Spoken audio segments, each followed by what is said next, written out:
அன்பு சகோதரியே, ஜெபிங்க. ஆண்டவரே, எனக்கு நல்ல தெய்வீக நண்பர்களை தாரும், தேவனுக்கு பயப்படுகிற நண்பர்கள் எனக்கு தாரும், தேவனுக்கு கீழ்ப்படியும் நண்பர்கள் எனக்கு தாரும். ஜெபித்து பாருங்கள். God will provide that. நீங்கள் விரும்புங்கள், தேவன் உங்கள் விருப்பத்தை நிறைவேற்றுவார். உங்கள் மன விருப்பத்தின்படி தந்தருளி. எதை விரும்புகிறீங்க? எந்த அலுவலகத்தில் இருங்க, பட் விரும்புங்க. ஆண்டவரே, எனக்கு ஒரு தெய்வீக நண்பர்கள் எனக்கு தாரும், தேவனுக்கு பயந்து வாழ்கிற நண்பர்கள் எனக்கு தாரும். நிச்சயம் தேவன் தருவார். தாவீது சொல்லுகிறார், உமக்கு பயந்து உமது கட்டளைகளை கை கொள்ளுகிற அனைவருக்கும் நான் தோழன். அப்படிப்பட்டோடு தான் அவர் உறவே இருந்தது. அவளுக்கு தான் நண்பனாக இருந்தார். ஒரு சின்ன கிள்ளி, யாருக்கு தோழன்? யார் உனக்கு தோழன்? யோசித்து பாருங்க. உங்களுக்கு தோழர்கள் யார்? உங்களுக்கு தோழர்கள் தேவனுக்கு பயப்படுகிற மனிதர்கள் தான் உங்களுக்கு தோழாக இருக்கணும். மூன்றாவது ஒரு குறிப்பு, பவுலடியான், லவ்விங் கம்பேனியன். 19:29 அப்போஸ்தலர் நடபடிகள் 19:29 வசனம் சொல்லுகிறது. அந்த வார்த்தை, பட்டணம் முழுவதும் கலகத்தினால் நிறைந்தது, பவுலை கொலை செய்யும்படியாய். பவுலுக்கு வழித்துணையாய் வந்த மக்கதோனாரி ஆகிய காயுவையும் அரிஸ்தர்க்கையும் யோசித்து பாருங்க. they are not very familiar.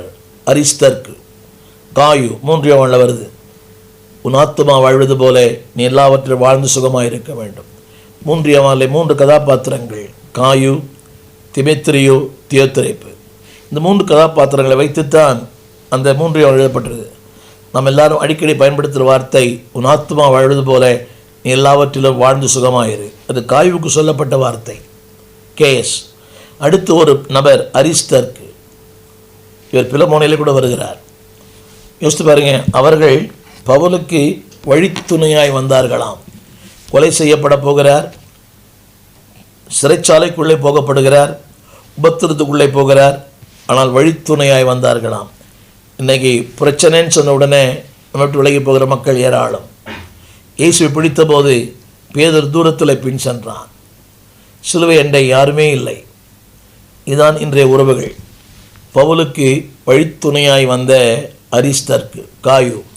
நான் கொடுக்குற தலைப்பு என்னவென்றால், லவ்விங் கம்பேனியன். அந்த அளவுக்கு பவுலை நேசித்தாங்க. இன்றைக்கி மக்கள் நேசிக்கிறாங்க நம்மை அல்ல, நம்முடையதை. இதை கேட்டுக்கொண்டிருக்கிற அன்பு ஊழியர்களே, உங்களை நேசிக்கிறாங்களா?